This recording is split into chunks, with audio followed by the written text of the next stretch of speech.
I grew up in a family where silence was expected from me, not because I had nothing to say, but because my voice was never the one anyone waited for. I was the easy child, the one who didn't cause trouble, didn't cry for attention, didn't need reassurance. At least, that's what everyone told themselves. My younger sister, on the other hand, was always the center of gravity. Every room bent toward her. Every conversation eventually found its way back to her.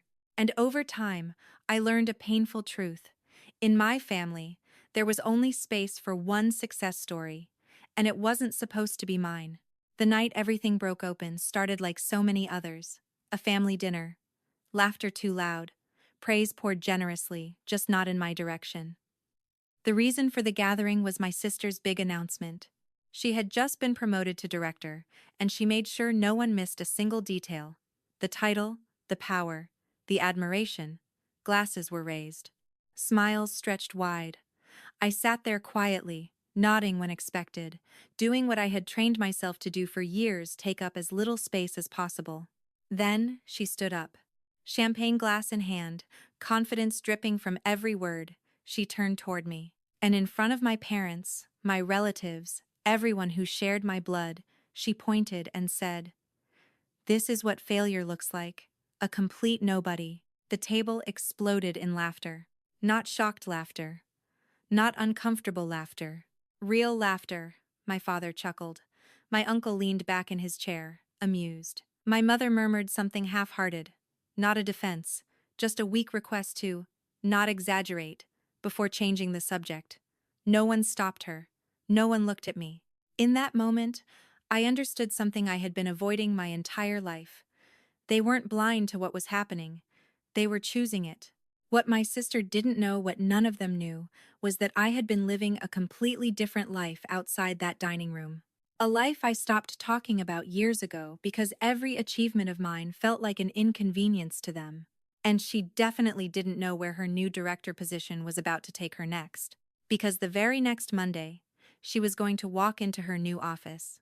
And she was going to see my name on the door.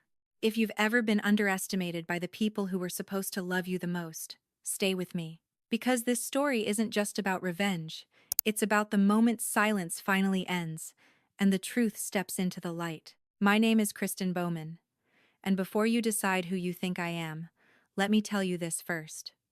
For most of my life, the people closest to me believed I was forgettable, not because I lacked ambition, or intelligence, or effort, but because I learned very early how to survive by staying quiet. I'm 36 years old. For the past 3 years, I've been working as a vice president of operations at a large corporation in the Midwest. I manage hundreds of employees, oversee multi-million-dollar budgets, and make decisions that affect entire divisions. But none of that is where this story begins. Because for my family, none of that existed. To them, I was still the same background character. I had always been the reliable one, the invisible one, the daughter who never needed anything. And that invisibility didn't start in adulthood. It started when I was a child. Growing up, I was what my parents liked to call easy. I didn't cry much. I didn't demand attention. I learned how to solve my own problems because no one ever offered to solve them with me. My younger sister, Amali, was different. She was sensitive, emotional, loud in a way that pulled every eye in the room toward her. If she struggled, the world stopped. If she succeeded, it was celebrated like a miracle. If I succeeded, it was quietly acknowledged, if at all. At first, I didn't question it. Children assume the world they're given is normal.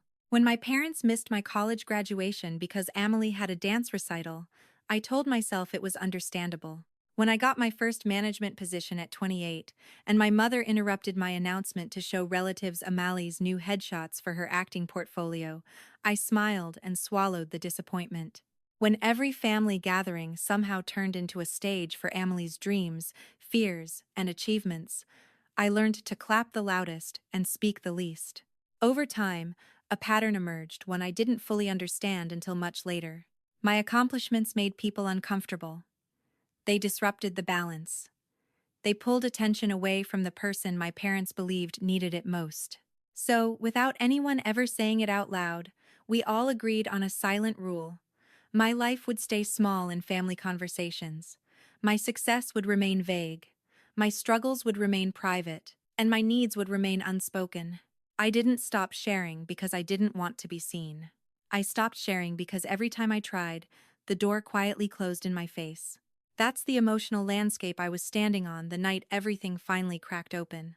My parents had invited the whole family over for dinner. The reason was Amelie, of course. She had just been promoted to director at a media company, and this promotion had become the centerpiece of every conversation for weeks. That night, the house was loud with celebration. Wine glasses clinked. Compliments flowed freely. My sister sat at the head of the table, radiant and confident, soaking it all in like it was her birthright. I sat where I always did, smiling, listening, nodding at the right moments. For over an hour, Amali talked about her new title, her importance, how impressed her bosses were, how this promotion proved she had finally made it. No one interrupted her. No one asked about my life. That wasn't unusual. I was used to that silence. What I wasn't used to was cruelty. At some point, Amali lifted her champagne glass and turned her attention toward me. There was a smile on her face, sharp, practiced, and just a little too pleased with itself. "You know what's funny?" she said, tilting her head. "Some people peak early, and some people—" She paused, letting the silence stretch, then pointed directly at me. "Some people never peak at all. No offense, Chris. We can't all be winners." Then she laughed, and the table followed. Not awkward laughter, not nervous laughter, real laughter. My uncle snorted. My father chuckled. My cousins joined in like it was the most natural thing in the world. My mother frowned slightly and said, "Amali, don't exaggerate," before immediately turning to ask someone else about their new car. That was it. That was the defense. Don't exaggerate. No one said she was wrong. No one said I wasn't a failure. No one said I mattered. I felt the heat rush up my neck, my fork frozen halfway to my mouth. I refused to cry. I always refused. Instead, I did what I'd been trained to do my entire life. I stayed quiet. I let the moment pass over me like a storm I wasn't allowed to react to. After dinner, I helped clear the dishes. I stood at the sink, rinsing plates when my mother came into the kitchen and lowered her voice like she was sharing a secret. "You know," she said softly, "I saw some mail from Hartwell at your apartment last year. I know you work somewhere decent." I looked at her, confused. "But don't mention it to Amali," she continued, patting my arm. "You know how she gets. It would really upset her if she thought you were doing well too." In that moment, something inside me went very still. She knew. She had known.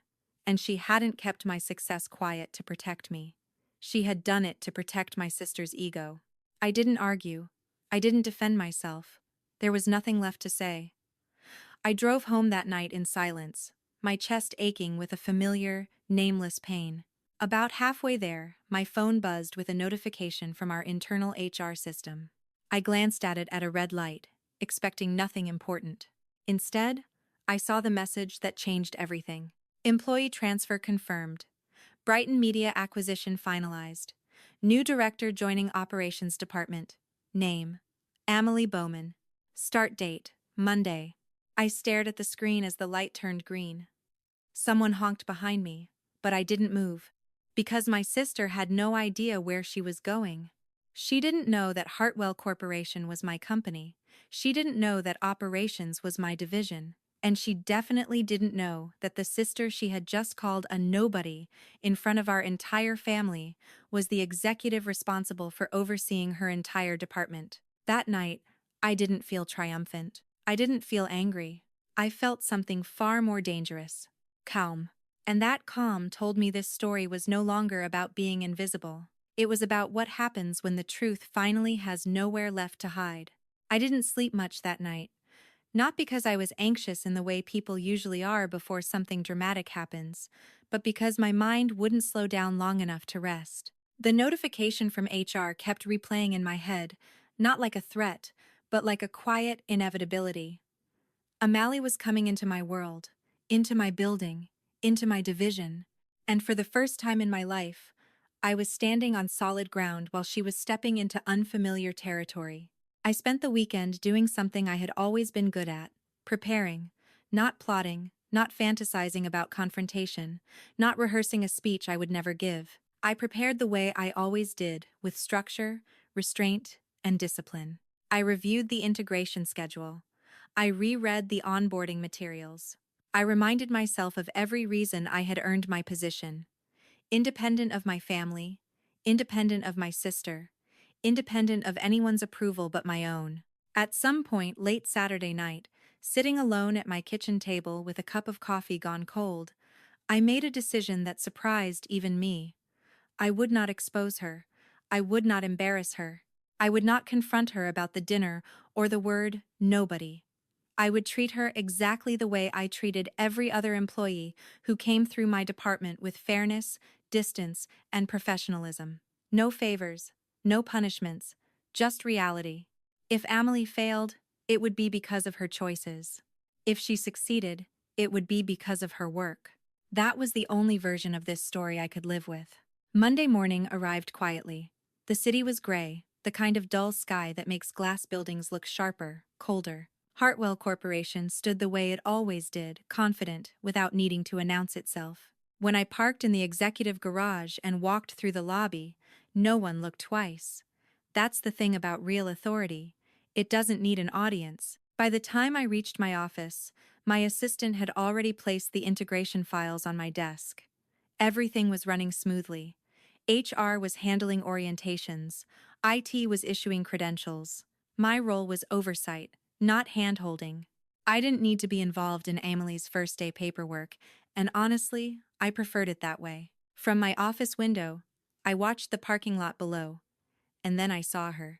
Amelie stepped out of her car like she was arriving at a premiere. Sunglasses oversized, designer bag swinging from her shoulder, heels clicking sharply against the pavement. She paused at the entrance, adjusted her hair, and took out her phone. I watched her angle herself just right. The company logo framed perfectly behind her, snapping a selfie she would no doubt post with some caption about new beginnings and big moves. I felt something stir in my chest then. Not anger, not jealousy, just a quiet recognition of an old pattern.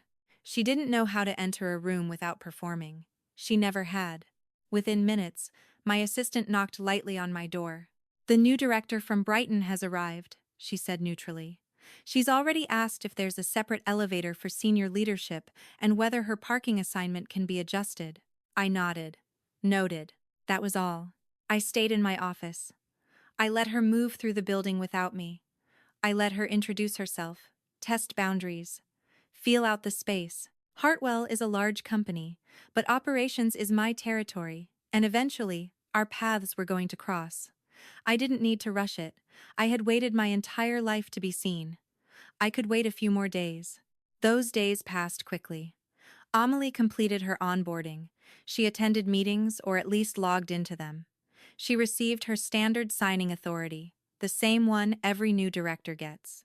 And she began doing what she did best, curating an image. She spoke loudly in group settings, referenced her previous company often, and made sure people knew she had been brought over as part of the acquisition, not absorbed. I heard all of this secondhand. I didn't correct it, not yet. The moment came on her third day.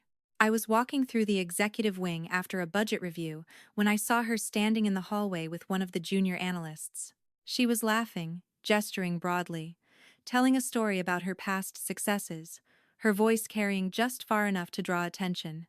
The analyst looked impressed, nodding eagerly. Then Amelie turned. Our eyes met. The transformation on her face was instant and unmistakable. Color drained from her cheeks. Her smile froze, then collapsed entirely. For a split second, she looked like she had seen something impossible, like the ground had shifted under her feet without warning. Before she could say anything, the analyst smiled brightly and said, "Oh, Vice President Bowman, have you met our new director yet? This is Amelie Bowman from Brighton." "Amelie, this is VP Bowman. She oversees all operations integration." I watched the words land. Vice President. Overseas. Operations. Amali's mouth opened, but no sound came out. I could see her trying to piece it together, the office, the title, the hierarchy, the implications. I kept my expression neutral, calm, professional.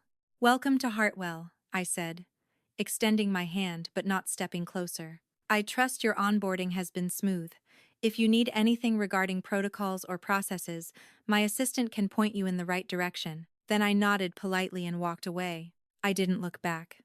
Later, I was told she stood there for nearly a minute after I left, completely silent. Over the next few weeks, Amalia adjusted, or tried to. She attended meetings, submitted reports, and technically did her job. But something had shifted.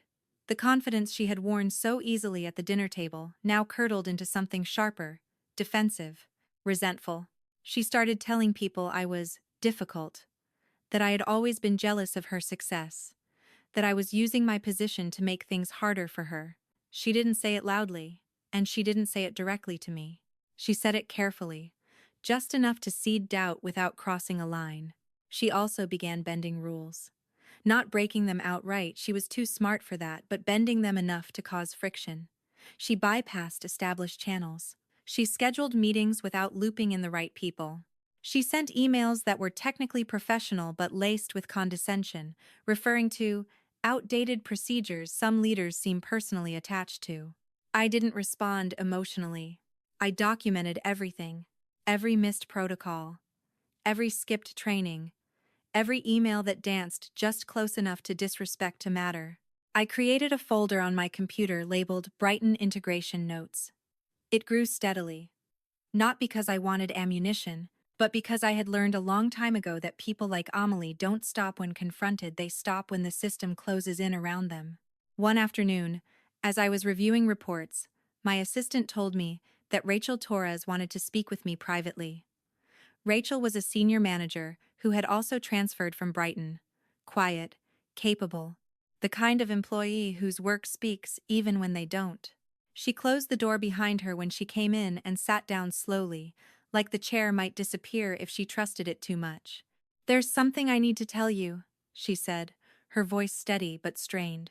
"And I need you to understand why I didn't say anything sooner."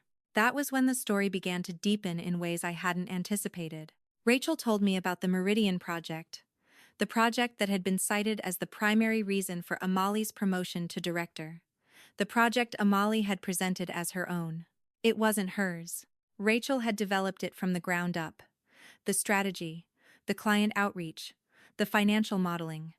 She had the drafts to prove it, emails, timestamps, entire months of work done before Amelie ever attached her name to it. And when Rachel had tried to speak up, Amelie had shut her down quietly, promising recognition later, warning that making noise would not end well. I listened without interrupting. When she finished, I didn't offer comfort or outrage. I offered guidance. "Submit everything through HR," I said. "Document it properly.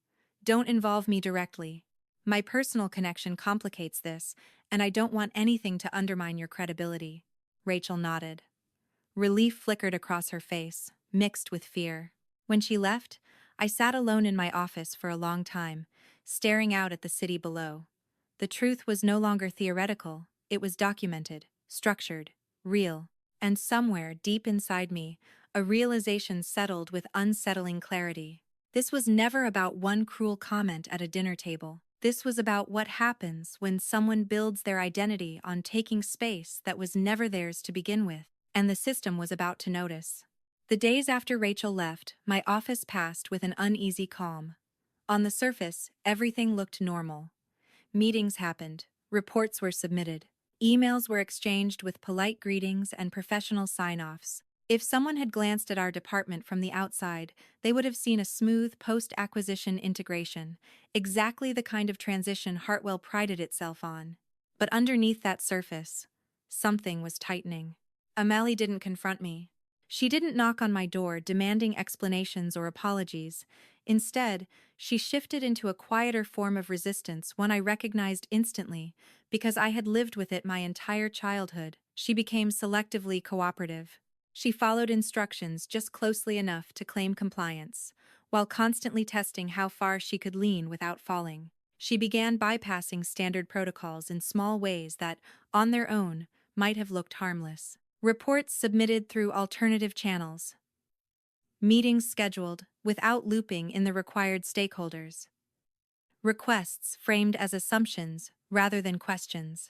Each action was subtle, defensible, and just disruptive enough to slow things down. And every time someone corrected her, she smiled and said the same thing. That's how we did it at Brighton. I'm still adjusting. I thought the process here was more flexible. It's Stan. What she didn't realize was that Hartwell's systems were not built on flexibility. They were built on accountability. I didn't challenge her publicly. I didn't pull rank. I did what I always did when something felt off. I paid attention. I documented patterns. I noted timelines. And I kept my emotions out of it, because emotions had never protected me before. What surprised me was how quickly her narrative began spreading. I started hearing it in fragments, in the way someone hesitated before answering a question, in the careful tone a manager used when mentioning her name, in a casual comment during a meeting. Well, Amelie says there's been some tension since the acquisition. Not tension caused by Amelie. Just tension. Floating. Undefined. She wasn't attacking me directly. She was positioning herself as misunderstood, as someone being quietly undermined by an older sister who couldn't handle her success. The irony would have been funny if it hadn't been so familiar. This was exactly how it worked at home. When Amelie struggled, the story was never about her actions. It was about how the world had failed to accommodate her. And when I succeeded, the story was never about my effort. It was about how my success made things harder for her. The past was repeating itself just in better lighting and with higher stakes. Then, late one afternoon, something happened that shifted the ground completely. I was reviewing vendor agreements when an alert flashed across my screen from our compliance system. At first, it looked routine, a flagged contract for review. That wasn't unusual. What caught my attention was the name attached to the signing authority. Amelie Bowman. I opened the document and scanned the details. The contract value was just under her authorized limit, which meant she technically had the right to sign it. But as I read further, my stomach tightened. The termination clauses were aggressive, punitive. If Hartwell exited the agreement within the first 2 years for any reason, we would owe the vendor nearly 4 times the contract's original value in damages. I leaned back in my chair and closed my eyes for a moment. This wasn't a small oversight. This wasn't a learning curve mistake. This was the kind of error that cost careers. I checked the approval trail. Legal had not been consulted. Finance had not been looped in. There was no escalation request, no flagged exception, just a signature. Her signature. I didn't feel angry. I felt something colder, a quiet certainty settling in my chest. This was it. This was the moment when professionalism and family collided in a way I could no longer buffer. Before I could take another step, my phone buzzed. A message from the CEO's assistant. Emergency executive meeting requested. CEO's office. 30 minutes. I stared at the screen longer than necessary, then stood up and straightened my jacket. I gathered the contract, the system logs, and my documentation folder. Not because I wanted to present a case, but because I knew exactly how this story could be twisted if I didn't anchor it to facts. The walk to the executive floor felt longer than usual. Every step echoed in the quiet hallway, each one reminding me that this wasn't just a work issue anymore. This was my sister. The same sister who had pointed at me across a dinner table and called me a nobody while our family laughed. When I entered the boardroom, the mood was already tense. The CEO sat at the head of the table, flanked by the CFO, General Counsel, and HR Director. Amelie was seated at the far end, hands clasped tightly in front of her, posture rigid. She didn't look at me when I walked in. The CEO didn't waste time. "We have a serious issue regarding a vendor contract signed without proper escalation," she said calmly. "Miss Bowman, you authorized this agreement. Can you explain why standard review procedures were not followed?" Amelie straightened immediately, her voice smooth, practiced. "With all due respect," she said, "the approval process here has been extremely confusing. I came from an organization with streamlined procedures. I wasn't given clear guidance during my transition, and I was under significant time pressure from the vendor. I watched her carefully as she spoke. The phrasing, the pauses, the way she avoided specifics. "And the penalty clause?" the general counsel asked. Amali hesitated for half a second too long. I didn't realize the implications at the time. I trusted that if there were issues, someone would flag them. Then she glanced in my direction. It was subtle, almost imperceptible, but I recognized it instantly. The implication hung in the air. I wasn't supported. I wasn't guided. I was left to fail. The CEO turned toward me. "VP Bowman," she said. "Would you like to respond?" I opened my folder and placed copies of the documentation on the table, sliding them toward each executive. "I anticipated this might come up," I said evenly, so I prepared a timeline. I walked them through it step by step. The orientation email, outlining approval procedures. The mandatory training session Amali skipped. The automated reminders that were deleted without being opened. The lack of escalation requests. I didn't raise my voice. I didn't add commentary. I let the facts speak. The room grew very quiet. The CEO turned back to Amelie, her expression unreadable. Amali opened her mouth, then closed it. Her confidence wavered for the first time since she arrived at Hartwell. Before she could recover, the HR director cleared her throat. "There is another matter we need to address," she said, opening her own folder. 3 days ago, we received a formal complaint regarding Miss Bowman's conduct prior to the acquisition. Amelie's head snapped up. "What complaint?" the HR director continued, unflinching. "A senior manager named Rachel Torres has submitted documentation alleging that the Meridian project, which was cited as a key factor in Miss Bowman's promotion, was not her work." The room went silent. I watched Amelie's face as the realization hit her not slowly, but all at once. The color drained from her cheeks. Her hands began to tremble. "This is a misunderstanding," she said weakly. "Rachel is jealous." The HR director slid copies of Rachel's documentation across the table. "The evidence suggests otherwise." That was the moment everything changed. Not just for Amali, for me. Because as I watched my sister's carefully constructed image collapse under the weight of truth, I felt something inside myself finally loosen. For the first time in my life, I wasn't the one shrinking to keep the peace. I wasn't absorbing the damage, so someone else could stay comfortable. I was simply standing where I belonged. And whatever happened next, I knew one thing with absolute clarity. The story was no longer being written by who spoke the loudest. It was being written by what could be proven. For a moment after the HR director finished speaking, no one said anything. The boardroom felt suspended in time, like the air itself was holding its breath.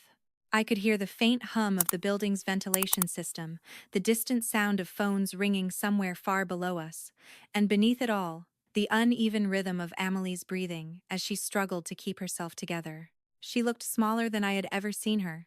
Not physically, but emotionally, as if the armor she'd worn her entire life had cracked all at once.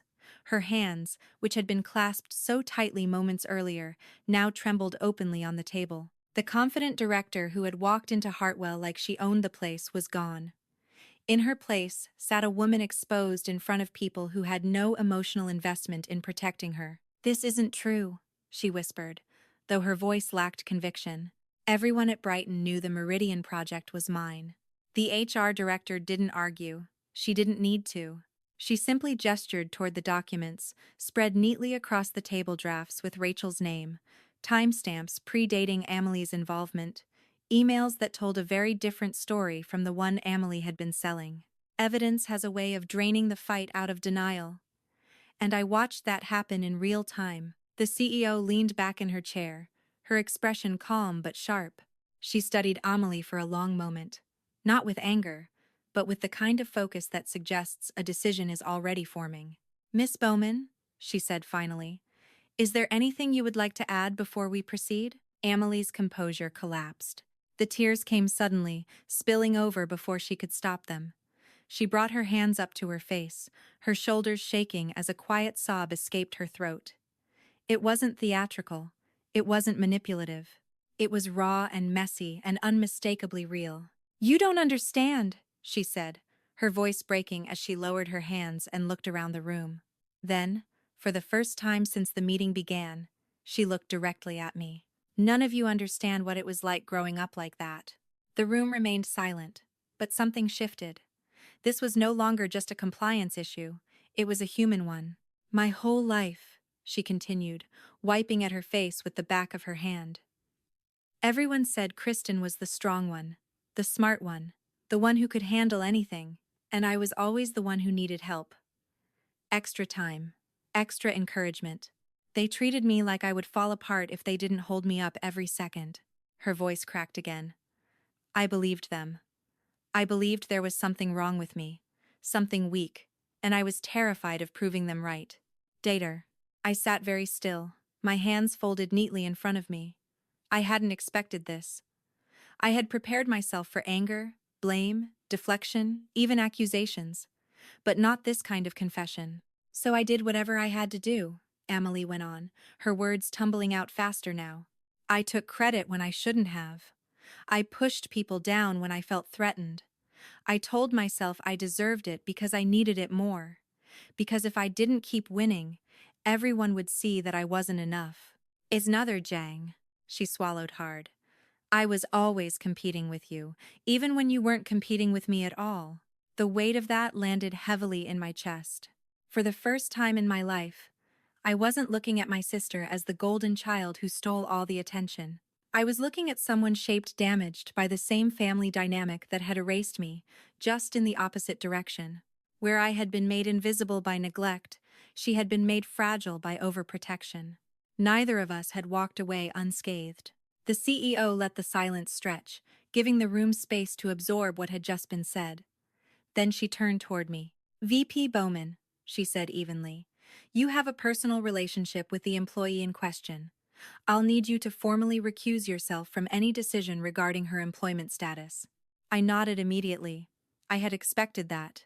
She paused, then added, before we move forward, is there anything you would like to say for the record? Every eye in the room turned toward me. I could feel the moment crystallize, sharp and bright, like a glass edge. This was it, the opportunity I had never imagined having. I could talk about the dinner, about the word nobody, about the laughter that followed. I could explain exactly how long this pattern had existed, how deeply it had cut, and how satisfying it would feel to finally expose it all. I could destroy her, and for a brief, dangerous second, I understood why people choose revenge. I understood how intoxicating it must feel to finally be the one holding the power after a lifetime of swallowing pain. But I also understood something else. If I spoke now, if I let my personal history bleed into this room, I would become part of the very pattern I had spent my life trying to escape. I would be reduced again, not to the invisible sister this time, but to the bitter one. That wasn't who I wanted to be. For the record, I said, my voice steady despite the storm inside me. I trust this leadership team to make a fair decision based on the evidence presented. I recognize my personal conflict, and I will respect whatever outcome you determine is appropriate. That was it. No accusations, no defense, no emotional appeal, just restraint. The CEO studied me for a long moment. I couldn't read her expression, but I sensed something shift, something like respect. Then she nodded and turned back to the rest of the room. Here is my decision, she said calmly. Amelie straightened in her chair, her face pale, eyes fixed on the table. Effective immediately, the CEO continued. Miss Bowman will be demoted from director to senior manager. She will be placed on a 90-day performance improvement plan with strict oversight. Her annual bonus for this fiscal year will be forfeited, and she will issue a formal written apology to Miss Torres, to be reviewed by HR prior to delivery. She paused, letting each consequence land. If any of these conditions are violated, she added, employment will be terminated without severance. Do you understand? Amali nodded weakly. She didn't argue. She didn't negotiate. The fight had left her completely. The meeting adjourned shortly after. Chairs scraped softly against the floor as people stood. Files were gathered. Conversations remained brief and professional. No one looked at Amelie as they left. No one looked at me either. I walked out of the boardroom and straight back to my office, closing the door behind me. I didn't sit down right away. I stood there for a long moment, staring at the city through the floor-to-ceiling windows, watching traffic move in neat, orderly lines far below. I had done the right thing. I knew that. But I didn't feel victorious. I didn't feel relieved. And I certainly didn't feel happy. What I felt was exhaustion, the kind that comes from finally setting down a weight you've carried for so long that you forgot it was there. For the first time in my life, I hadn't shrunk to protect someone else. I hadn't sacrificed my integrity to keep the peace. I hadn't disappeared. And even though the consequences hadn't been mine to decide, I knew something fundamental had changed. The story my family had been telling about me for decades, quiet, convenient, invisible, no longer fit, and whether they were ready to face that truth or not, it was already out in the open. The meeting ended without ceremony.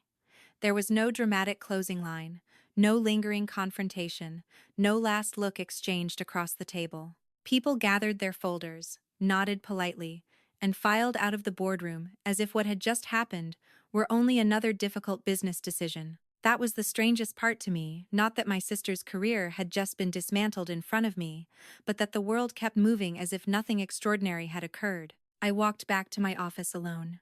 I closed the door, leaned my back against it, and stood there longer than I meant to. My hands felt heavy. My chest felt hollow. I had imagined, for years, what it might feel like to finally stand on the other side of power where my family was concerned. I had assumed it would feel like victory, or at least relief. Instead, it felt like quiet grief mixed with a deep, bone-level exhaustion. I hadn't destroyed my sister. I hadn't saved her either. I had simply stepped out of the way and let the truth do what it does best. For the rest of that afternoon, I didn't speak to anyone unless I had to. My assistant checked in once, careful and professional as always, and I thanked her before asking to be left alone. I reviewed a few reports, answered a handful of emails, and signed off on decisions that had nothing to do with Amali. Work continued, steady and predictable, and I clung to that normalcy like a lifeline. By the time I left the building that evening, the sun was already low, casting long shadows across the parking structure. I sat in my car for a moment before turning the key, letting the silence settle around me. That was when my phone rang. It was my mother. I stared at the screen until it stopped buzzing, then rang again, and again. Finally, I answered. "How could you?" she demanded before I could even say hello. Her voice was shaking, not with fear, but with anger. "How could you do this to your own sister?" I closed my eyes and leaned my head back against the seat. I had known this call would come. I had just hoped, foolishly, that it might not come so soon. "She called us crying," my mother continued. "She lost her title, her bonus. She's humiliated in front of everyone she works with. And you just sat there and let it happen." I took a slow breath, careful to keep my voice steady. "I didn't let anything happen, Mom. Amali made decisions. She signed a contract she didn't read. She took credit for work that wasn't hers. She ignored procedures she was trained on. Those consequences didn't come from me." "But you're her sister," she shot back. "You were supposed to protect her." Something shifted inside me then. Not a sharp break, but a long, quiet movement, like a door finally opening after being locked for decades. "I've been silent for 20 years, I said calmly. "And today, I'm not going to be. And it's not Everport." There was a pause on the other end of the line, just long enough for my words to land. "I didn't speak up in that meeting because it wasn't appropriate," I continued. "But since you're asking me why this happened, I'm going to tell you the truth. All of it." I told her about my graduation, the one they missed because Amali had a recital they'd already seen 3 times that year. I told her about my first promotion, how I'd barely finished my sentence before she'd redirected the conversation to Amali's headshots. I told her about every family dinner where my achievements were brushed aside while my sister's smallest successes were celebrated like miracles. "You always said Amali needed more encouragement because she was sensitive," I said. "But did you ever stop to think about what I needed? Did it ever occur to you that I might have wanted to be seen too?" The line went quiet. I could hear my father breathing in the background. At some point, without saying a word, he had picked up the extension. I didn't say anything back then. I went on, my voice softer now but no less firm, because I thought being strong meant handling everything alone.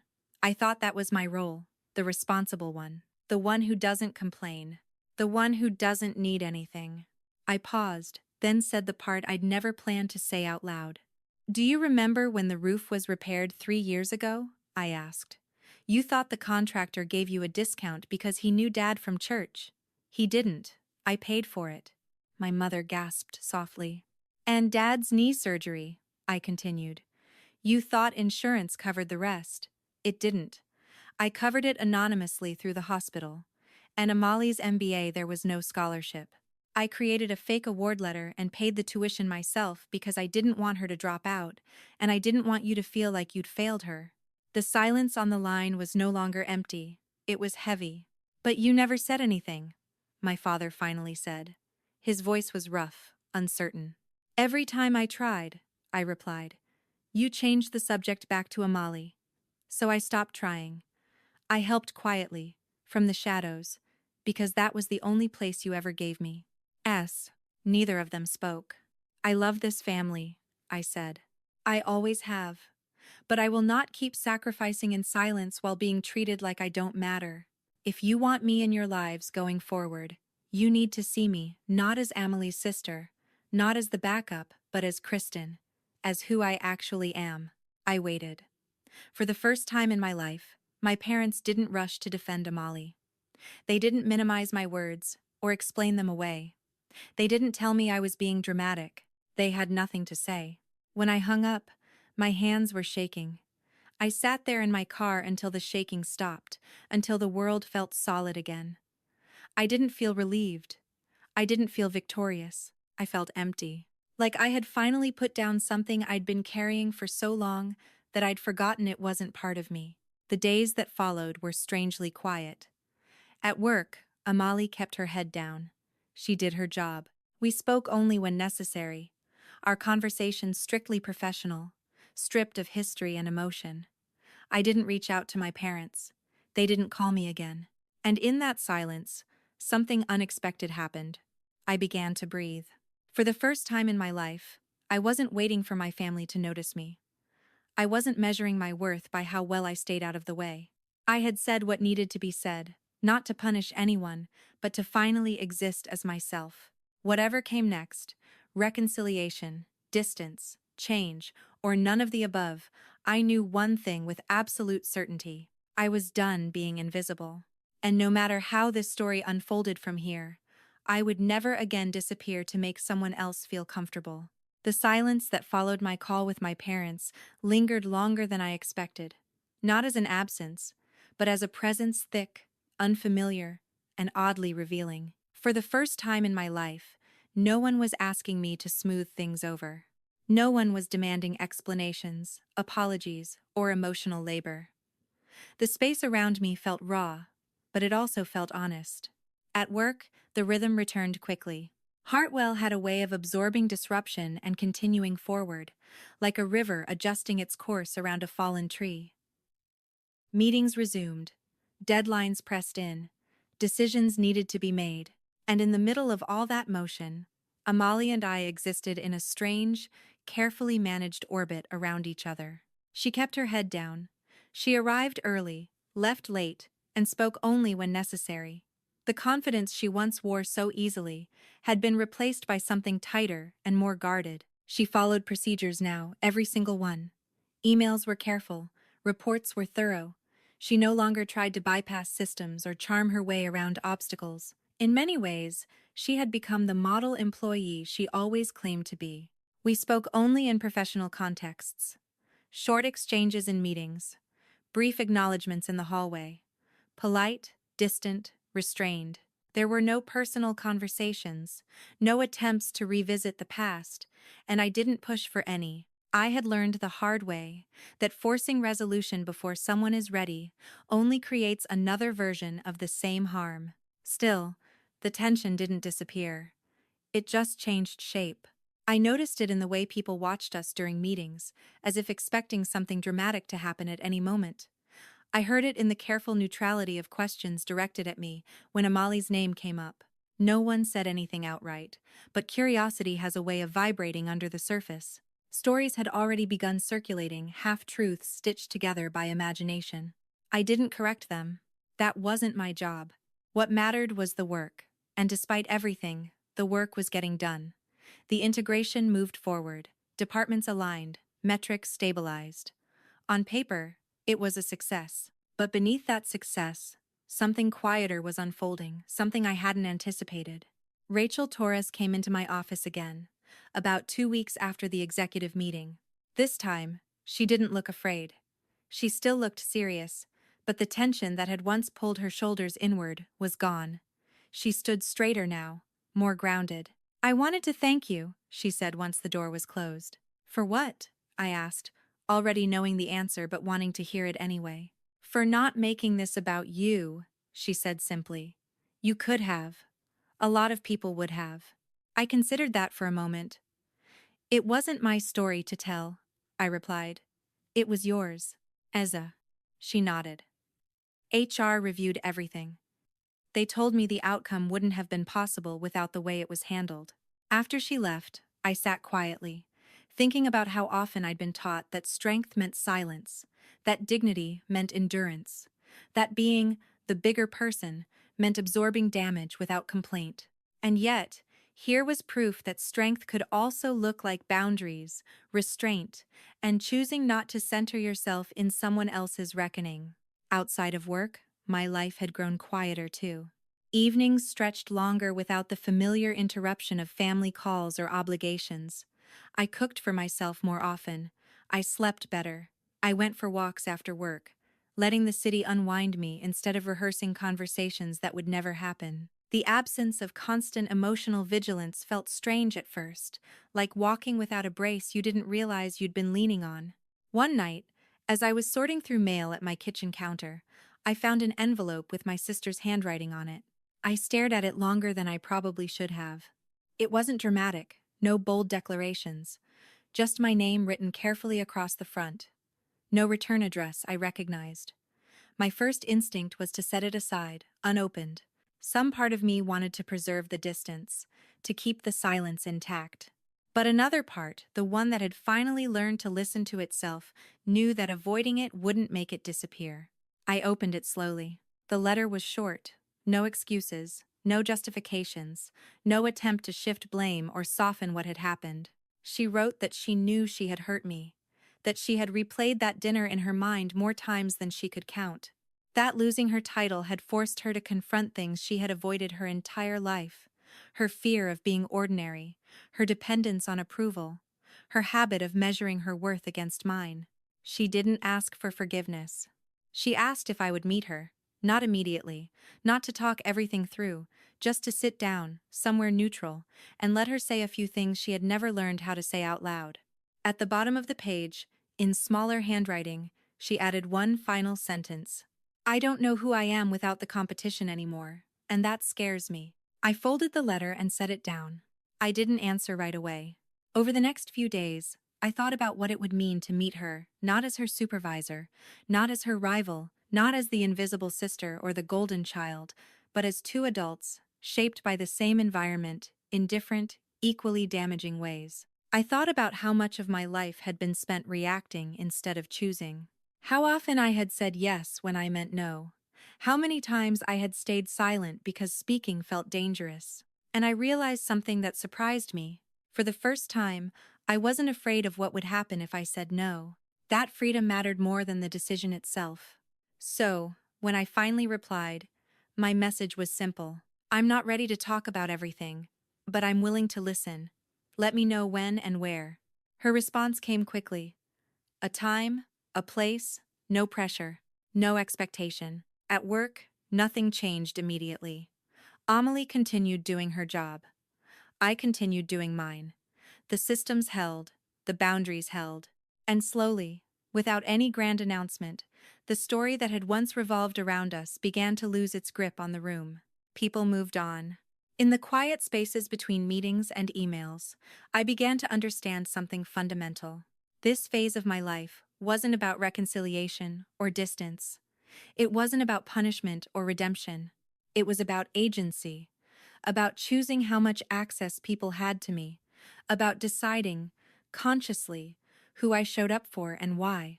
I didn't know yet what would come of that meeting with my sister.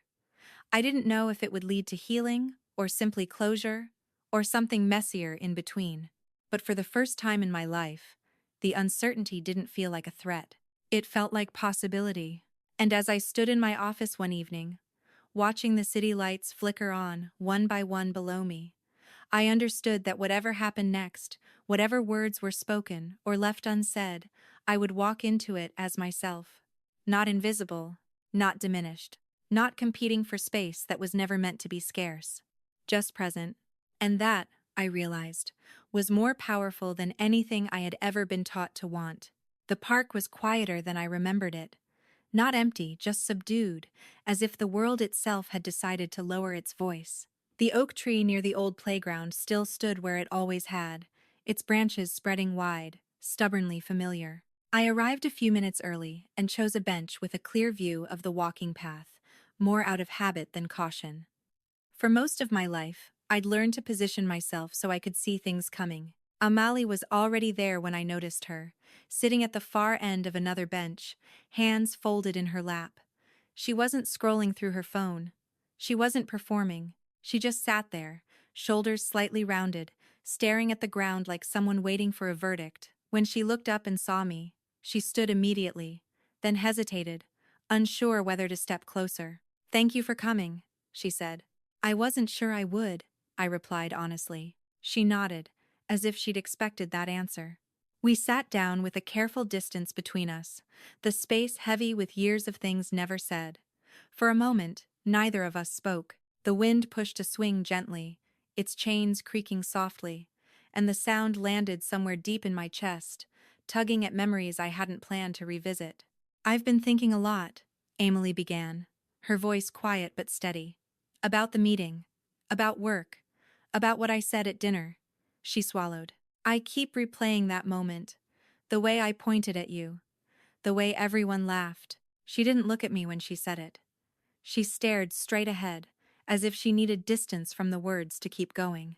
"I told myself for years that I needed to be louder than you," she continued. "That if I didn't prove I was better, I would disappear. Mom and Dad always said you were the strong one, that you didn't need help. And they said it like it was a compliment, but to me, it sounded like a sentence." I felt my fingers curl slightly against my palm. I had never heard her say my name without competition wrapped around it. "They told me I was sensitive," she said. "That I couldn't handle pressure. That I needed protection. And I believed them. I thought there was something broken in me. So I did everything I could to hide it. I took credit when I shouldn't have. I pushed people aside when I felt threatened. I built my whole identity on winning because I was terrified of being ordinary." She finally turned to look at me then, and what I saw in her eyes wasn't defensiveness or pride. It was fear, old, deep, and unguarded. "I was competing with you," she said softly. "Even when you weren't competing with me at all. You were just living, building something real. And I hated you for that because I didn't know how." I took a slow breath. Understanding settled into me, not as forgiveness, but as clarity. For the first time, I wasn't trying to reconcile two versions of her, the golden child and the villain. I was seeing a third version, a person shaped by the same neglect and imbalance that had shaped me, just molded differently. "They damaged both of us," I said finally, "just in opposite directions." She nodded, relief flickering across her face like she'd been waiting to hear that. "I know," she said. "I know that now. Losing my title didn't just hurt my pride. It took away the one thing I used to define myself. And when that was gone, I didn't know who I was supposed to be." We sat in silence again, but this time it felt less like avoidance and more like shared ground. After a while, she told me what had changed since the meeting. She'd moved out of her luxury apartment downtown, the one our parents had quietly helped her afford, and into a modest one-bedroom across town. She'd sold most of her designer bags, canceled memberships she couldn't justify anymore, and learned how to budget without someone cushioning every fall. "At work," she said, "I'm reporting to Rachel now. And I'm not fighting it. I'm learning. Actually learning. It's humiliating sometimes. but it's honest. I believed her not completely, not blindly, but enough to acknowledge the effort. I'm not asking you to trust me, she added quickly. I know I haven't earned that. I just needed you to know I'm trying. For the first time, I want to be someone I can respect. I studied her for a long moment. Words are easy, change is not. This is a start, I said. But belief comes with time. Not weeks, not months, years. She nodded without argument, and that, more than anything else she said, told me something had shifted. We parted without hugs, without promises, without pretending everything was fixed.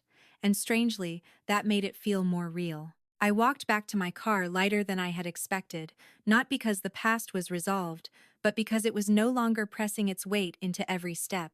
A few weeks later, my parents came to my apartment. They didn't call first. They didn't bring a list of grievances or requests.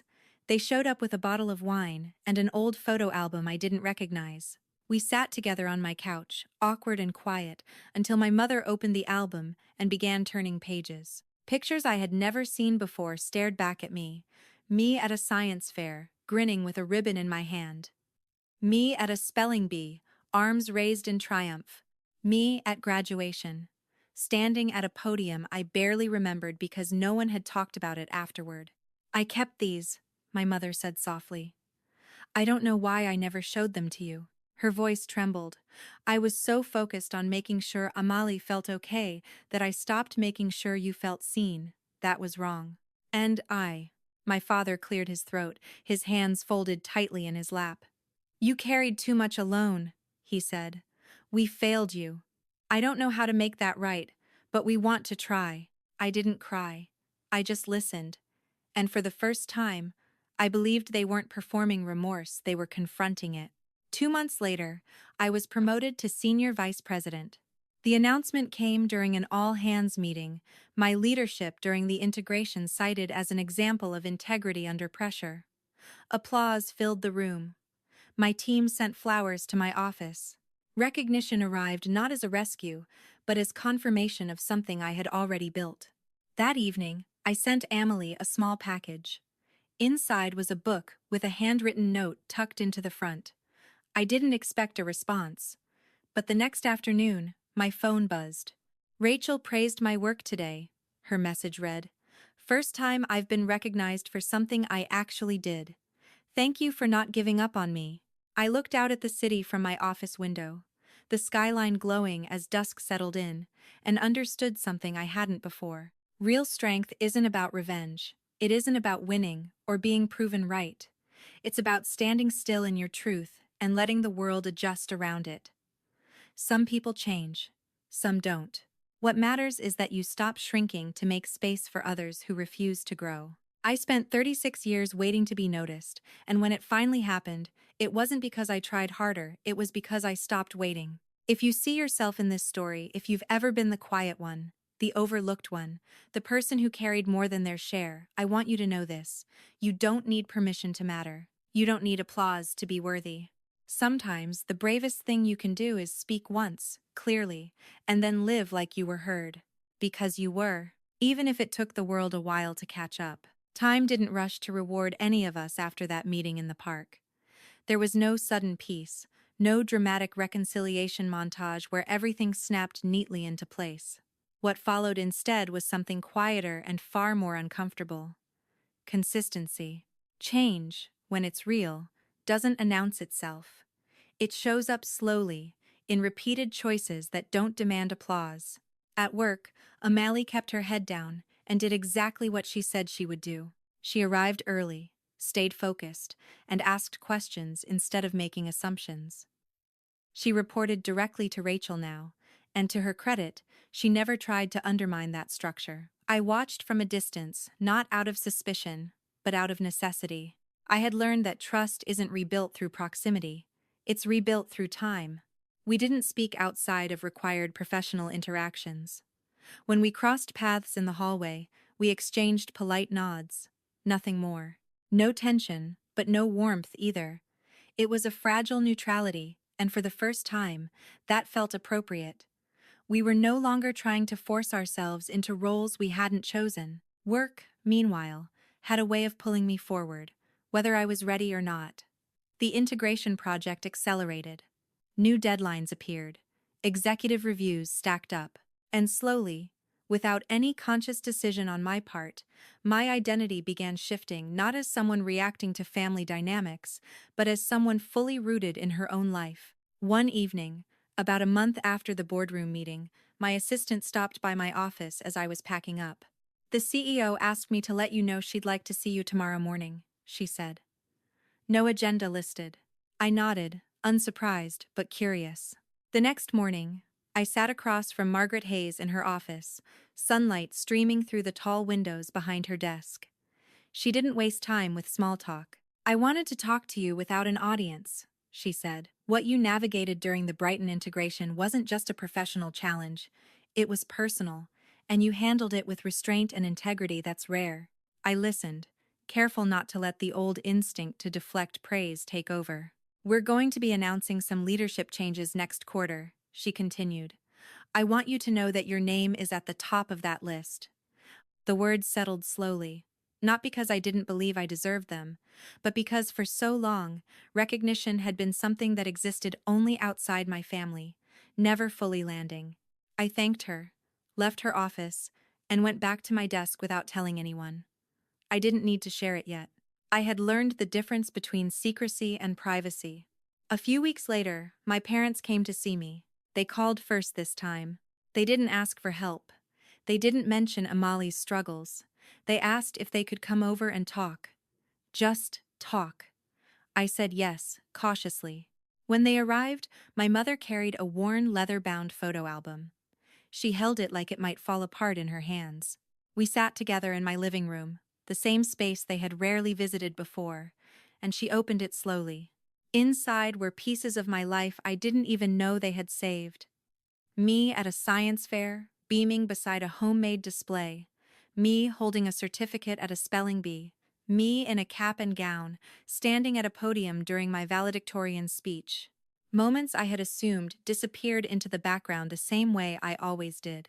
"I kept these," my mother said softly. "I don't know why I never showed them to you." She looked up at me, eyes glassy. I think I told myself you didn't need the same encouragement because you seemed so capable, and I never questioned that assumption." My father spoke next, his voice rough. "We leaned on you too much, and we didn't notice when that turned into neglect." They didn't ask for forgiveness. They didn't try to explain it away. They sat with the discomfort of what they were saying, and for the first time, I felt like they understood that acknowledgement doesn't erase harm, it only creates the possibility of change. "I'm not promising anything," I told them honestly. "I'm still figuring out what this looks like for me." They nodded, accepting that answer without protest. That mattered more than any apology. 2 months later, the announcement came. I was promoted to senior vice president during an all-hands meeting. Margaret cited my leadership during the acquisition, my commitment to accountability, and my ability to separate personal conflict from professional responsibility. The applause was warm and sustained. My team surprised me with flowers. Messages poured in from colleagues who had watched my work quietly for years. It felt good, not because it filled a void, but because it affirmed something I already knew. I had built this life deliberately, brick by brick, without shortcuts or borrowed credit. That evening, I sent Amali a small package. Inside was a copy of Daring Greatly by Brené Brown. On the inside cover, I wrote a short note. "For someone learning to be brave in a new way, one honest step at a time." I didn't expect a response. The next afternoon, my phone buzzed while I was standing by my office window, watching the city shift into evening. "Rachel praised my work in today's meeting," Emily wrote. "First time I've ever been recognized for something I actually did. Thank you for letting me learn the hard way." I read the message twice before setting my phone down. In that moment, I understood something that had taken me decades to learn. Real strength isn't about revenge. It isn't about watching someone else fall so you can finally stand taller. It's about refusing to shrink no matter who asks you to. It's about choosing integrity even when bitterness would be easier. It's about letting people face the consequences of their actions without adding your own cruelty to the equation. Not everyone changes. Some people never do. But what matters most is that you stop waiting for someone else to validate your worth. I spent 36 years trying to earn visibility from the people who were supposed to love me automatically. And the day I stopped trying, that was the day everything began to shift. If you're listening to this and seeing yourself in it, if you've been the quiet one, the reliable one, the person who held everything together while being overlooked, I want you to hear this clearly. You don't need permission to matter. You don't need to be louder, or smaller, or more accommodating to deserve space in your own life. Sometimes the bravest thing you can do is stop explaining yourself and start living like you already know your worth. Because you do. Even if it took the world a while to catch up. The promotion changed how people looked at me, but it didn't change how I felt inside, not right away. Titles have a way of amplifying whatever is already there. Confidence grows louder. Doubt, too. For a few weeks after the announcement, I moved through my days with a strange dual awareness. Externally composed, internally recalibrating. I was no longer reacting to a family crisis or a workplace emergency. I was living in the quiet after impact, where the real work begins. At Hartwell, expectations sharpened. My calendar filled faster. Decisions carried more weight. People sought my opinion with a new urgency, and I could feel the gravity of it in the way rooms settled when I spoke. I didn't change how I worked. I had learned long ago that consistency is the truest form of credibility. But I did change how I listened. I made room for voices that didn't always carry. I asked questions that slowed meetings down just enough to reveal what had been missing. I knew too well what happens when people are overlooked, and I wasn't willing to replicate that harm under a different name. O'Malley continued reporting to Rachel, and the arrangement held. I saw it in the numbers first: projects delivered on time, fewer revisions, cleaner handoffs. Then I saw it in the culture: less posturing, more collaboration. When Amelie spoke in meetings now, she spoke with preparation instead of performance. She cited sources. She deferred when she didn't know something. The shift was subtle but unmistakable. Growth rarely announces itself. It shows up as humility. We still didn't talk much. And that was fine. Healing, I was learning, doesn't require constant conversation. It requires alignment between words and actions over time. I let that alignment build without interference. Outside of work, my life continued to widen. I reconnected with old friends I'd kept at a distance for years, people who knew me before I learned how to make myself small. I started taking a weekly writing class, something I'd wanted to do since college but had always postponed in favor of being practical. I learned how much joy there is in doing something with no outcome attached, no performance metric waiting at the end. One evening, my father called. Not with urgency, not with guilt, just to ask how my week had been. We talked about the weather, about a book he was reading, about a neighbor who'd adopted a rescue dog. It was ordinary in the best way, and when we hung up, I realized how much I'd missed conversations that didn't orbit around fixing something. A few days later, my mother sent me a text. A picture, actually. It was one of the old photos from the album she'd brought over, a candid shot of me in a lab coat at a science fair, laughing with a confidence I barely recognized. Underneath it, she wrote, "I didn't say this enough then. I'm proud of you." I stared at the message longer than necessary. The words didn't erase the past, but they acknowledged it. And acknowledgement, I was learning, is not a finish line, it's a door. At work, another test arrived without warning. A major client raised concerns about a deliverable tied to the Brighton integration. The issue wasn't catastrophic, but it was visible, and visibility has a way of summoning old narratives. I convened a small task force to review the problem quickly. Rachel led the analysis. Amali handled stakeholder communication. The team moved with focus and clarity, and within 48 hours, the issue was resolved. In the follow-up meeting, the client praised the response. Specifically, they praised Amali's transparency and ownership. I watched her absorb that praise without reaching for it. No smile aimed at the room. No glance to see who was watching. Just a quiet nod and a thank you. Afterward, Rachel stopped by my office. "She's doing the work," Rachel said simply. "Not the theater, the work." He was in Hindus. "I see it," I replied. Rachel hesitated, then added, "You know, I didn't think I'd stay after the acquisition. I thought I'd get buried again. But this how you handled everything, it changed the culture. It made it possible to trust the process." When she left, I sat back and let that sink in. This was the part no one warns you about. The long tail of your choices. How restraint can ripple outward. How refusing to escalate can lower the temperature for everyone. A week later, I received a letter in the mail. Handwritten. The return address was Amali's modest apartment across town. This time, I didn't hesitate before opening it. She wrote about the client meeting, about how different it felt to be praised for something she actually did, about the discomfort of learning without shortcuts. She didn't ask for approval or absolution. She didn't frame her progress as a gift to me. She described it as a responsibility to herself. At the end, she wrote one line that stayed with me. "I'm learning how to stand without leaning on anyone else. It's harder than I thought, but it's real." I folded the letter and placed it in a drawer, not as evidence, not as leverage, but as a marker of time. Proof that people can change when they stop performing for an audience and start answering to themselves. That weekend, my parents invited me to dinner. Not a celebration, not a reconciliation ceremony, just dinner. I accepted.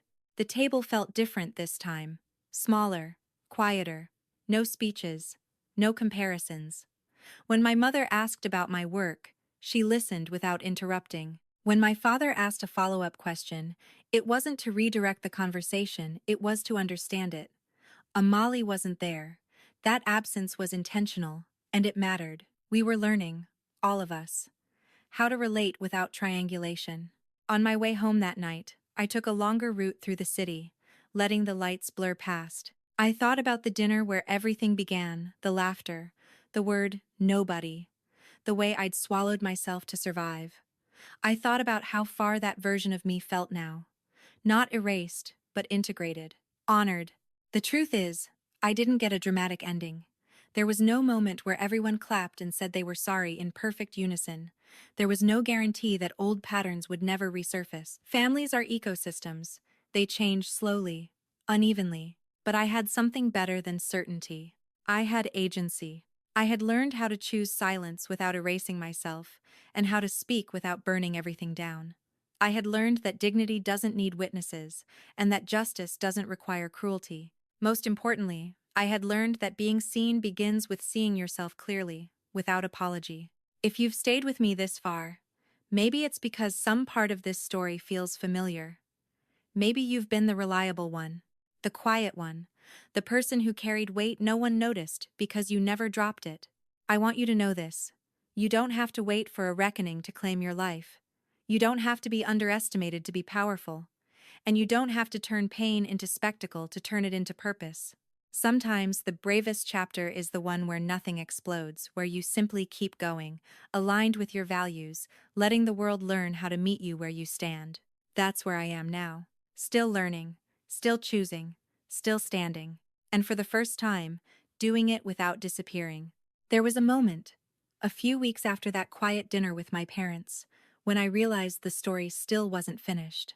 Not because something dramatic happened, but because I felt something unfamiliar settle into my body, a sense of steadiness that didn't depend on anyone else's reaction. For the first time, my life wasn't organized around bracing for disappointment or managing other people's emotions. I was simply moving forward. That was when the real test arrived. It didn't come wrapped in family tension or office politics. It came disguised as opportunity. Hartwell was preparing for a major strategic expansion, one that would require restructuring parts of operations. The CEO asked me to lead the initiative. It was high-profile, complex, and visible in a way that left no room for ambiguity. Success would confirm the confidence leadership had placed in me. Failure would be public. As I reviewed the initial staffing recommendations, one name stood out immediately: Amali Bowman. She had been flagged by middle management as a potential candidate for a key sub-project, nothing glamorous, but critical. The kind of work that doesn't attract applause but determines outcomes. The kind of responsibility that tests discipline more than charisma. I sat there for a long time, staring at the screen. This wasn't a trap. No one was testing me. No one had made the connection out loud, but I knew what it looked like. I knew how easily this decision could be interpreted by others, and by Amali herself. I could remove her name and no one would question it.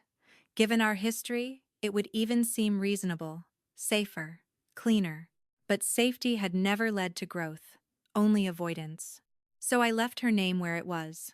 Not as a favor, not as a gamble, as a professional decision based on the work she had been doing consistently, quietly, without shortcuts. When the project team was announced, I didn't watch her reaction. I didn't need to.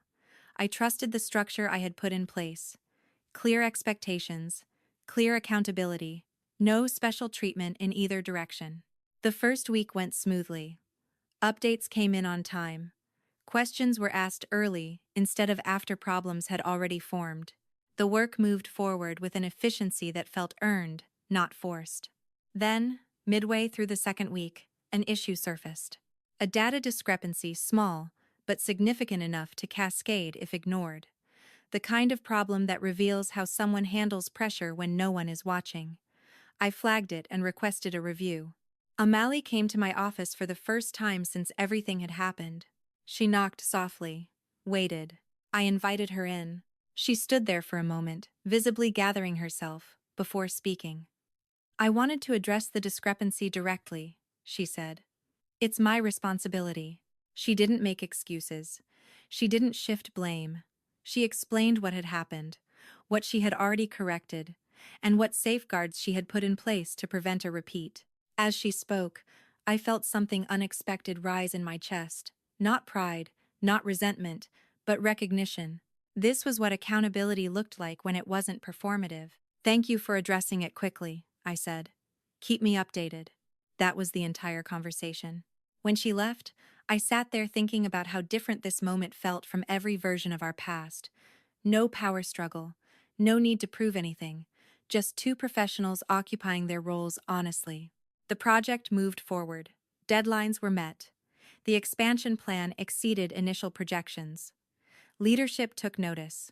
During the final executive review, the CEO singled out the operations team for its cohesion under pressure. She didn't name individuals. She didn't need to. The work spoke clearly enough.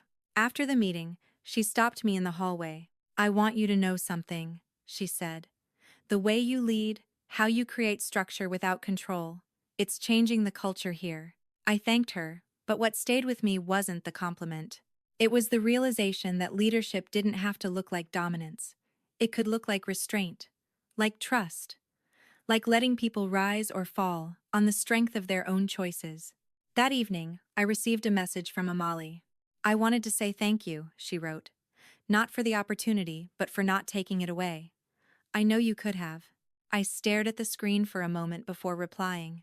You earned your place. Protect it. Her response was immediate. I will. It might take 5. Outside of work, something else was shifting too. My parents had begun reaching out more regularly, not with demands or guilt, but with curiosity. They asked about my work and waited for the answer. They asked about my life outside of it. They listened. One Sunday afternoon, my mother called and asked if I wanted to come over for lunch. Just me. I hesitated, then said yes. The house felt smaller than I remembered. Or maybe I had grown. We sat at the kitchen table, sunlight filtering through the same curtains that had framed so many dinners where I'd been invisible. I've been thinking a lot, my mother said quietly. About the things we didn't see, the things we didn't ask. She didn't ask me to reassure her. She didn't ask me to soften it. I don't expect you to trust us right away, she continued. I just want you to know we're trying to learn how to show up differently. I nodded. That was all I could offer. And for the first time, that felt like enough. As I drove home, I thought about how much of my life had been shaped by waiting. Waiting to be noticed. Waiting to be chosen. Waiting to matter. And how strange it felt to no longer be waiting for anything at all. The truth is, I didn't need my sister to fail for me to succeed. I didn't need my parents to change for me to stand tall. And I didn't need a dramatic reckoning to validate my worth. What I needed was alignment. Between my values and my actions.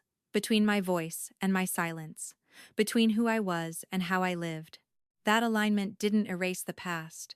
It didn't rewrite it into something easier, but it did something far more powerful. It freed me from it.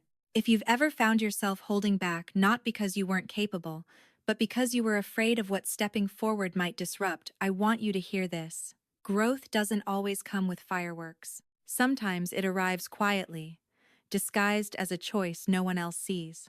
And those choices, repeated over time, are what build a life you don't need to escape from. That's where I am now, not at the end of the story, but firmly in the middle of my own. There was a strange calm that settled over my life after that expansion project wrapped. Not relief, exactly more like the steady quiet that comes when you stop bracing for impact. For years, I had lived as if something was always about to go wrong, as if I needed to stay alert, small, and adaptable just to survive the emotional terrain of my family and the unspoken politics around me. Now, for the first time, that vigilance wasn't necessary. At work, the momentum continued. The expansion was officially approved, timelines locked, budgets finalized. My days were full, but they were no longer chaotic. People came to me with problems and left with clarity. Decisions landed cleanly. There was a rhythm to it that felt earned. Emily stayed in her lane. That may sound small, but it wasn't. In our family, staying in your lane had never been taught. Attention was currency. Drama was leverage. Now, she worked quietly, consistently, and most importantly, without trying to orbit me. We still didn't speak much. When we did, it was brief and professional. But something had shifted beneath that surface. The hostility was gone. The defensiveness had softened into something more cautious, more reflective. I could see it in how she paused before speaking in meetings, how she double-checked her assumptions, how she asked questions instead of making declarations. It didn't erase what had happened. It didn't undo the dinner, the laughter, the word, nobody. But it changed how those memories lived inside me. They no longer felt like open wounds. They felt like scars visible, real, but no longer bleeding. Outside of work, my relationship with my parents continued its slow, uneven recalibration.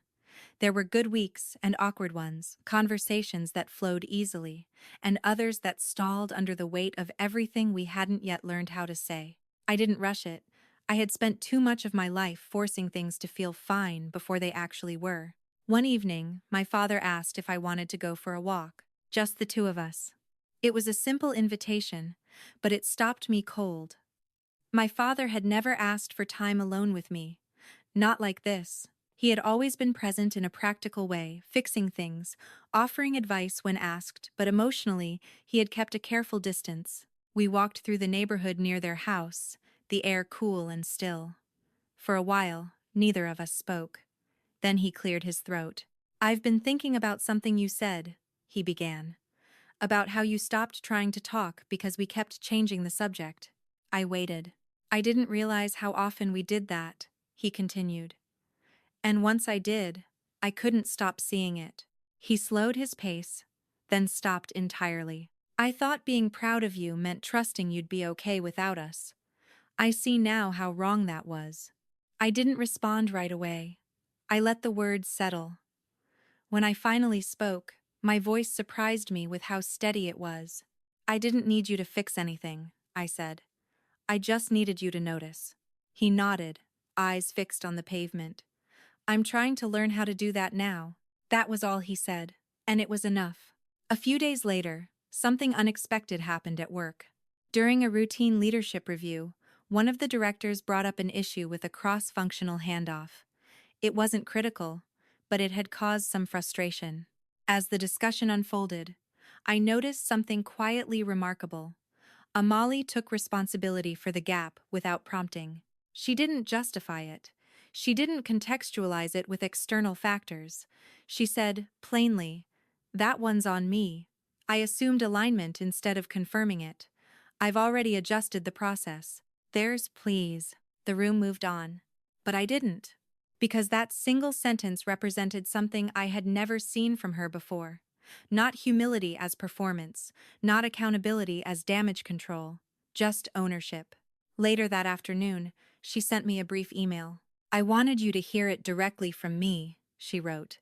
I'm still learning where my blind spots are. I appreciate the structure it's helping. I stared at the screen longer than necessary, then closed the message without replying. Not because I didn't care, but because I didn't need to respond, to validate the moment.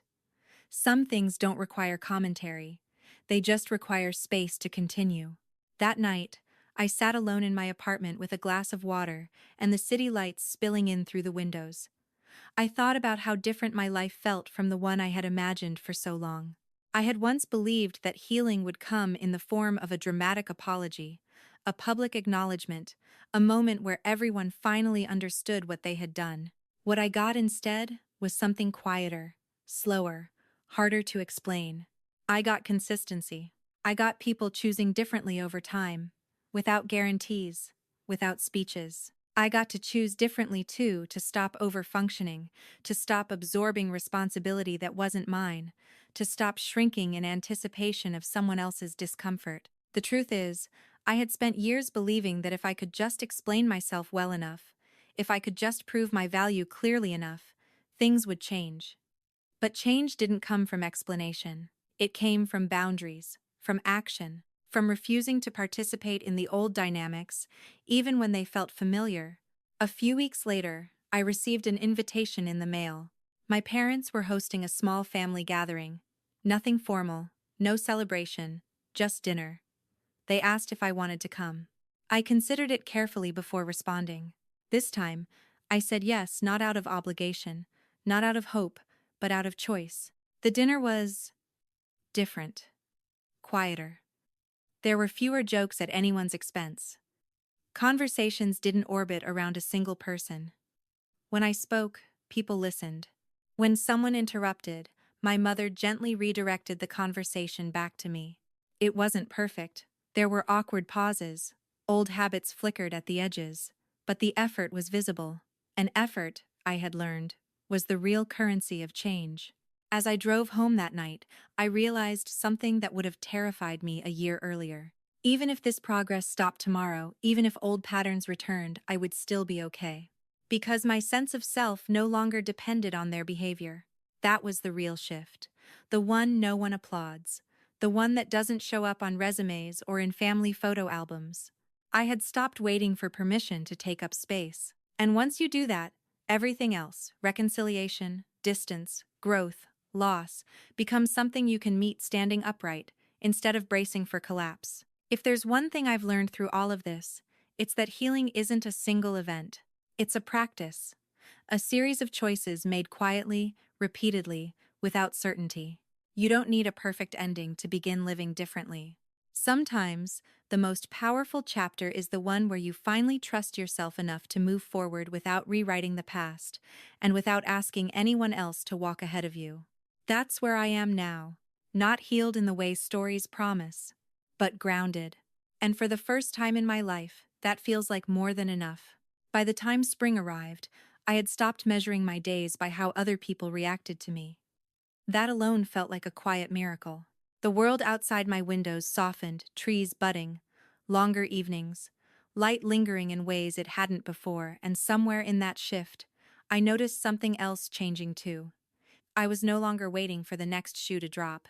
I wasn't scanning conversations for hidden meanings or bracing myself for disappointment. I was simply living inside my own life.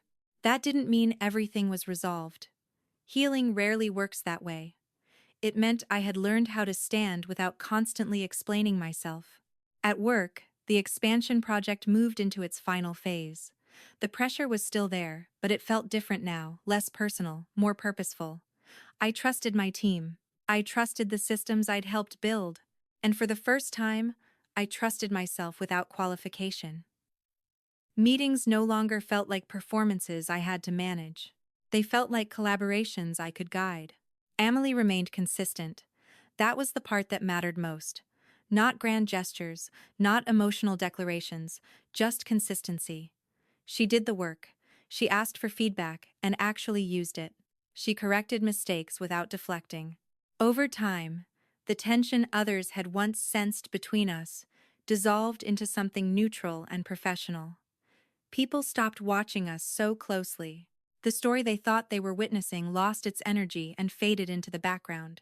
One afternoon, after a long review session, Rachel stopped by my office again. She leaned against the doorframe instead of sitting, relaxed in a way she never had been before. "I wanted you to know something," she said. "I got an offer from another company last week." I raised an eyebrow. "And?" "I turned it down," she said, smiling faintly. For the first time, I didn't feel like leaving was my only option. After she left, I sat there thinking about how far that ripple traveled from one decision made under pressure to an entire environment slowly recalibrating. It reminded me that leadership isn't about being seen at the front. It's about what becomes possible behind you. Outside of work, my relationship with my parents continued its careful, imperfect evolution. We spoke more often now, though not constantly. When we did, the conversations felt less guarded. They asked questions and waited for answers. They shared stories without turning them into comparisons. It wasn't dramatic, but it was real. One evening, my mother called and asked if I wanted to help her sort through some old boxes in the attic. "I think it's time," she said quietly. I agreed, unsure of what time meant but willing to find out. The attic smelled like dust and memory. We worked side by side in a comfortable silence, opening boxes filled with old-school papers, forgotten holiday decorations, and pieces of a life I hadn't revisited in years. Then, she opened a box and froze. Inside were my notebooks. Not journals, workbooks. Math competitions. Science projects.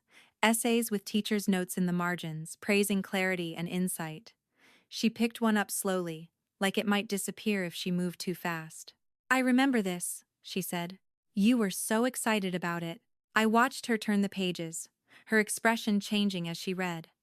Pride flickered there, but so did something else. Regret. "I don't think I ever told you how impressive this was," she said softly. "No," I replied. Not accusing, just honest. She nodded, swallowing hard. "I was so busy managing everyone else's emotions that I forgot to celebrate yours." It stud s. That was the first time she'd said it that way, without justification, without context, without softening the truth. I didn't rush to comfort her. I didn't need to. The acknowledgement stood on its own.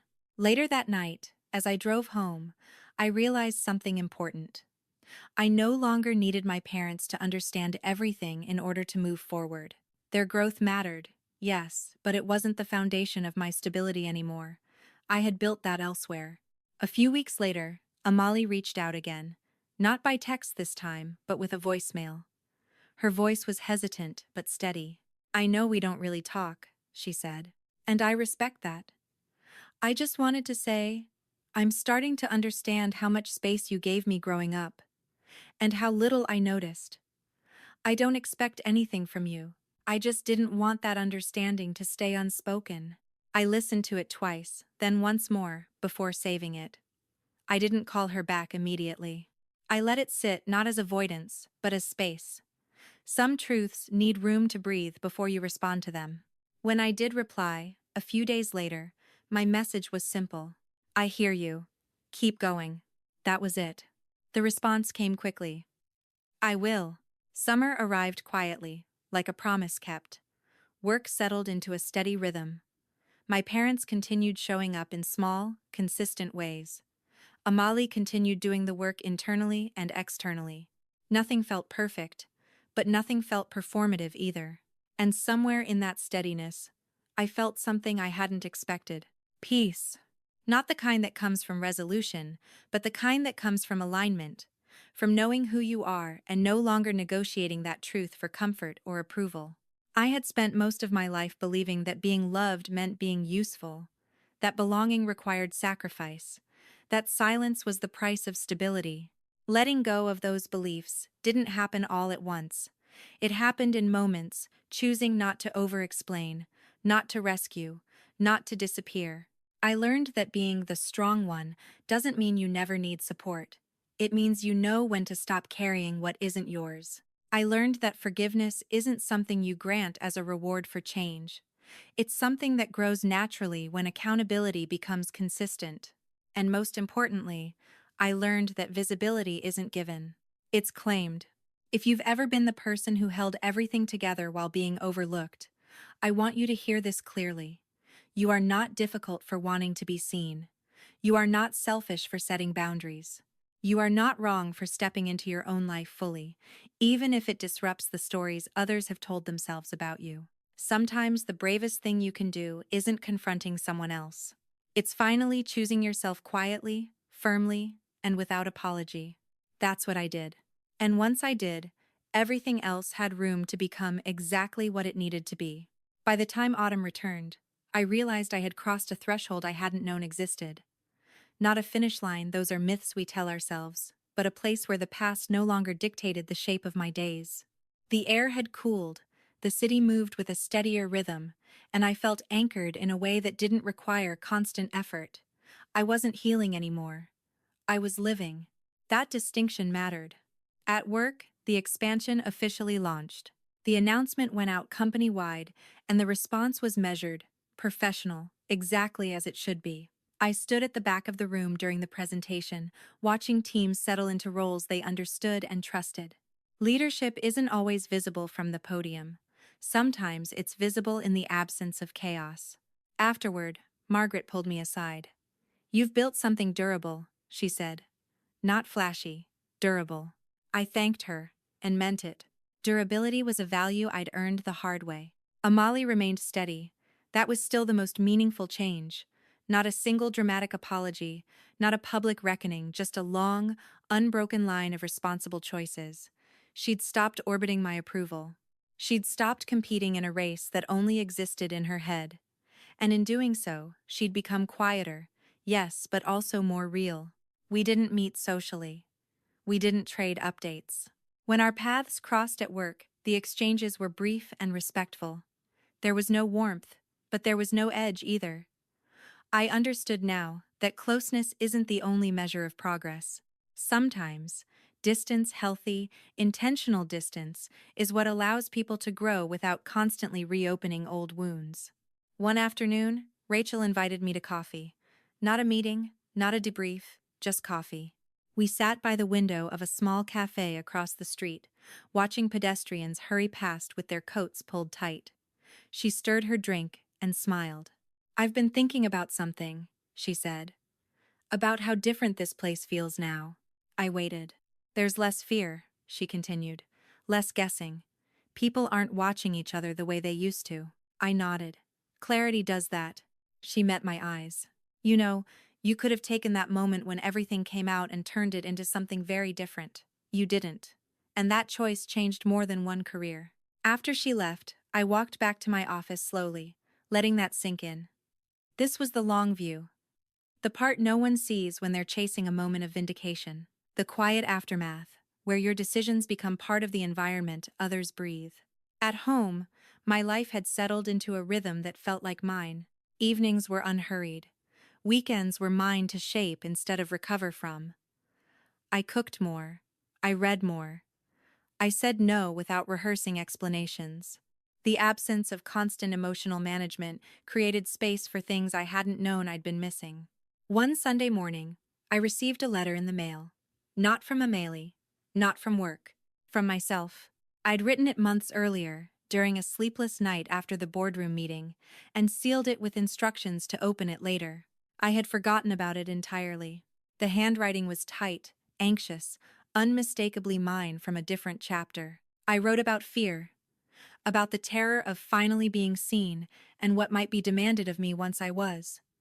I wrote about guilt, how deeply it ran, how convinced I was that my success somehow stole oxygen from others. I wrote about my worst fear, that if I stopped being useful, I would become disposable. I sat at my kitchen table and read it twice. Then I folded the letter and placed it in a drawer, not as a reminder of pain, but as proof of distance traveled. The woman who wrote it had survived. The woman reading it had grown. A few weeks later, my parents invited me over again. This time, Amelie was there too. I considered declining. Not because I was afraid, but because I finally understood that participation was a choice, not an obligation. After some thought, I agreed with one condition. "I'll come," I said, "but I'm not doing the old dance. No pretending. No managing. My mother's voice was quiet. We understand. The dinner was subdued. Not tense, just careful. Amali spoke less than she used to, but when she did, she spoke honestly. There were no jokes at anyone's expense, no comparisons, no subtle positioning. At one point, my father asked me about my work.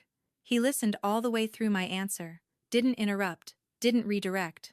When I finished, he nodded. "That sounds meaningful," he said. "I'm glad." It wasn't dramatic. It didn't erase decades. But it landed. Later, as we were clearing dishes, Amelie stood beside me at the sink. The silence between us felt heavy but manageable. "I'm not going to say sorry again," she said quietly. "I've said it before, and I know words don't fix this." I waited. "But I want you to know something," she continued. "I don't measure myself against you anymore. I don't even try to keep up. I'm just building something small and solid. For myself." I nodded.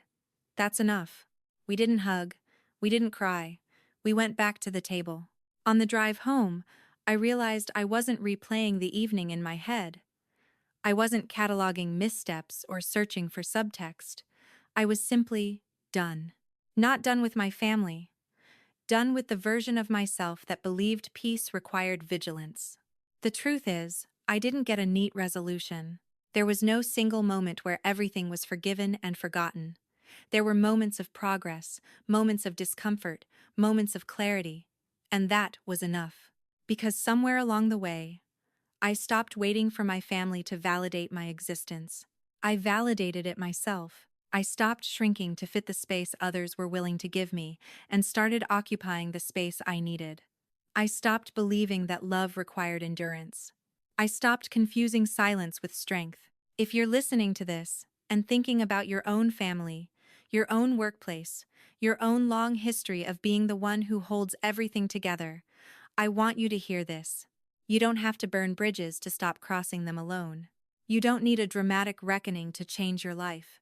Sometimes, the bravest thing you can do is choose consistency over chaos, alignment over approval, and self-respect over familiarity.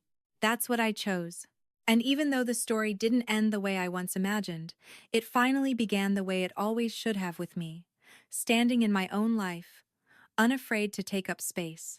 Winter arrived gently that year, without the sharpness I usually associated with it. The city slowed, conversations softened, and for once, the quiet didn't feel like something I needed to endure. It felt like something I had earned. By then, the shape of my days had settled into a rhythm that didn't revolve around proving anything to my family, to my sister, or even to myself. I was living with intention, and that changed how everything else landed. Work continued steadily. The expansion had found its footing, and the teams moved with confidence. I spent less time correcting and more time guiding, less time bracing and more time trusting. When problems came, and they always do, they were addressed without panic. That calm, I realized, was contagious. People stopped whispering. They stopped speculating. The story that once followed me through hallways lost its urgency and faded into the background. Amali remained consistent. That consistency had become its own quiet statement. She didn't seek reassurance. She didn't perform growth for an audience. She worked, learned, and accepted feedback without defensiveness. When she made a mistake, she owned it and fixed it. When she succeeded, she acknowledged the team.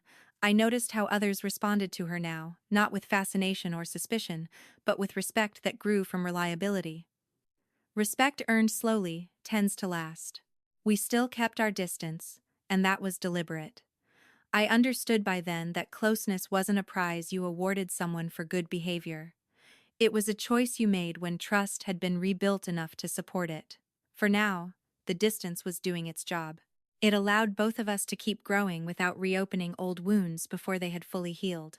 My parents, too, were changing, but in ways that felt tentative, careful, and human. They reached out more often, though not excessively. They asked questions and listened to the answers.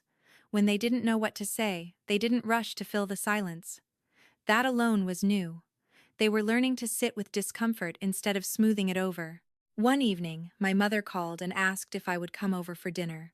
Not a family gathering, just dinner. I won't invite your sister, she said quietly, as if sensing the question before I asked it. This is just for us. I hesitated, then agreed. The house felt smaller than it used to. Or maybe I had finally outgrown it. The familiar smells and sounds stirred memories I no longer tried to push away. We moved through the evening carefully, like people navigating a room after rearranging the furniture. At one point, my mother brought out dessert and set it on the table, then sat down across from me without speaking. I've been thinking about something you said months ago, she began. About being invisible. I waited. I didn't understand it at first, she admitted. I thought you meant unappreciated. I didn't realize you meant unseen. Her voice wavered slightly, but she kept going. I thought loving you meant trusting you'd be okay. That you didn't need the same things your sister did. I see now how that belief hurt you. I didn't rush to respond. I let the words settle. I don't need you to punish yourself for it, I said finally. I just need you to understand that it happened. It is mining other one, she nodded, tears gathering in her eyes. I do. That was all. No explanations, no justifications, just acknowledgement. A few weeks later, something unexpected happened at work. During a routine review, I was asked to recommend someone for a leadership development program, an opportunity designed to prepare high-potential managers for greater responsibility. Several names were floated. Strong candidates, all of them. One of them was Amali. I didn't speak immediately. I listened. I reviewed performance data. I considered feedback from multiple sources. And when I did speak, my voice was measured. She's earned consideration, I said. Her work over the past months has been consistent and accountable. No one questioned it. No one raised an eyebrow. It was simply noted and added to the list. Later that day, Amelie sent me a message. Not long, not emotional. I heard about the program, she wrote. I want you to know I didn't ask for it, and if I don't get it, I'll understand. I read it once, then replied. That's the right perspective. There was no further exchange. And somehow, that felt like progress. Outside of work and family, my life continued to expand in small, meaningful ways. I took a short solo trip one weekend, something I'd never done before without checking in with everyone else first. I spent hours walking unfamiliar streets, sitting in cafes, watching strangers pass by without wondering what they thought of me. It was liberating in a quiet, almost invisible way. One evening, as I sat by the window of my apartment watching snow fall in slow, steady lines, I realized something that stopped me cold. I wasn't replaying old conversations anymore. I wasn't rehearsing what I might say if someone brought up the past. The mental loops that had once defined my inner world had finally loosened their grip. I had moved on, not away from my family, not away from my sister, but away from the version of myself who believed she had to earn her place by disappearing. That realization didn't come with fireworks. It came with peace. A few days before the holidays, my parents invited me to join them for a small gathering. Amali would be there, they said, but only if I was comfortable. They made it clear there was no pressure either way. I considered it carefully, then said yes. The evening was simple. No speeches, no comparisons. When Amelie arrived, she greeted me politely and gave me space. When we spoke, it was about ordinary things, work schedules, books we were reading, plans for the new year. Nothing heavy, nothing loaded. And for the first time, that simplicity felt genuine. As the night wound down, my father walked me to the door. I know we can't undo the past, he said quietly. But I want you to know, we see you now. I nodded. That matters. Driving home through streets lined with lights, I felt something settle in my chest, not closure, exactly, but completion of a different kind. The kind that doesn't require everyone to be perfect or everything to be resolved. The kind that comes from choosing yourself again and again until it becomes natural. I didn't need revenge. I didn't need apologies rehearsed for an audience. What I needed was space to grow, to speak, to exist without apology. And now that I had it, I wasn't giving it back. If there's one truth I carry forward from all of this, it's this. You don't have to erase your past to step out of its shadow. You just have to stop living as if it gets to decide who you are. That winter, as the world grew quiet and still, I understood something with absolute clarity. I was no longer invisible. Not to my family, not to my work, and most importantly, not to myself. By the time the year came to a close, I realized that the story I had been living for decades had quietly ended without an announcement, without an argument, without anyone asking for permission. There was no single moment I could point to and say, "This is where everything changed." Instead, there was a series of small, deliberate choices that added up to something larger than resolution. I had stopped negotiating my worth. That truth settled into my life so naturally that I barely noticed it at first. I noticed it in the way I woke up without dread, in the way my shoulders no longer tensed when my phone rang, in the way silence no longer felt like rejection, but like peace. For most of my life, silence had meant I was being overlooked. Now it meant I was at rest. Work slowed during the holidays, but my sense of purpose didn't. I wasn't chasing momentum anymore. I was maintaining alignment. That distinction changed everything. I delegated more. I trusted my team. I took time off without guilt. The organization ran just fine without my constant vigilance, and instead of feeling replaced, I felt relieved. Leadership, I had learned, wasn't about being indispensable. It was about building systems that didn't require your suffering to function. Amali continued on her path, steady and unspectacular in the best possible way. She was accepted into the leadership development program not because I advocated loudly, not because anyone felt sorry for her, but because her work over time had earned it. When she told me, her message was simple. "I wanted you to hear it from me first." I congratulated her. Nothing more, nothing less. There was no surge of pride, no flicker of resentment, just a quiet acknowledgement of reality. She was becoming someone different, not because she needed to prove anything to me, but because she had finally stopped running from herself. That, I realized, was the only kind of change that lasts. My parents invited me over one last time before the year ended. A low-key dinner, no expectations attached. I went without rehearsing conversations in my head, without preparing defenses I no longer needed. The evening passed gently. We talked about ordinary things, weather, plans, books, food. At one point, my mother reached across the table and squeezed my hand. "I'm glad you're here," she said. "Not 'we're proud of you,' not 'you turned out fine,' just that." I smiled and meant it when I said, "Me too."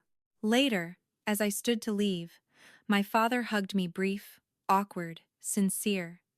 I didn't analyze it. I didn't store it as proof. I accepted it as it was and let it go. That was another lesson I hadn't known I needed to learn. Not every good moment has to make up for the bad ones. Some moments are just allowed to exist on their own. On the drive home, I thought about the younger version of myself, the girl who learned early that love came with conditions, that praise was scarce, that being easy meant being overlooked. I thought about how hard she worked to deserve space, and how little she was given in return. If I could speak to her now, I wouldn't tell her to be patient or understanding or strong. I would tell her to stop waiting. I would tell her that being reliable doesn't mean being invisible, that being kind doesn't mean being quiet, that being loved shouldn't require shrinking. I would tell her that one day she would choose herself without anger, without guilt, and without apology, and that choice would change everything. On the last morning of the year, I woke up early and watched the city come to life. Snow dusted the rooftops. The streets were quiet. I made coffee and stood by the window, thinking not about what I wanted to fix, but about what I wanted to carry forward. I wanted to carry boundaries that didn't need justification. I wanted to carry relationships that respected my full presence. I wanted to carry a life that didn't require me to disappear to function. And for the first time, those wants didn't feel like demands. They felt like standards. This story didn't end with revenge. It didn't end with applause or a perfect family portrait. It ended with something quieter and far more powerful: self-recognition. I no longer needed to be seen by everyone to know that I existed. I no longer needed approval to validate my choices. I no longer needed conflict to prove my strength. I had learned how to stand still in my own life. If you've listened to this entire story and felt something stir inside you, I want you to know that it isn't too late to change the narrative you've been living. You don't need permission to step out of the role that keeps you small. You don't need a dramatic moment to start choosing differently. You don't need anyone else to understand before you begin. Sometimes, the bravest thing you can do is stop performing the version of yourself that makes others comfortable and start living as the person you've always been. That's what I did. And as this chapter closes, I'm not looking back with bitterness or regret. I'm looking forward with clarity, with steadiness, with a sense of belonging that no one else gets to take away. I was never a nobody. I was just waiting for myself to finally take up space. And now that I have, I'm not giving it up again.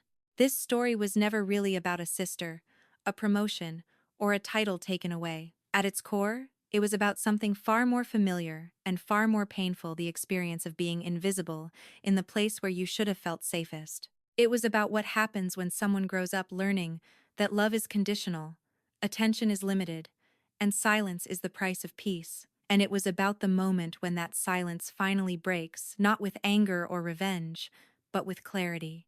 What makes this story resonate is not the power shift in the office or the consequences that followed.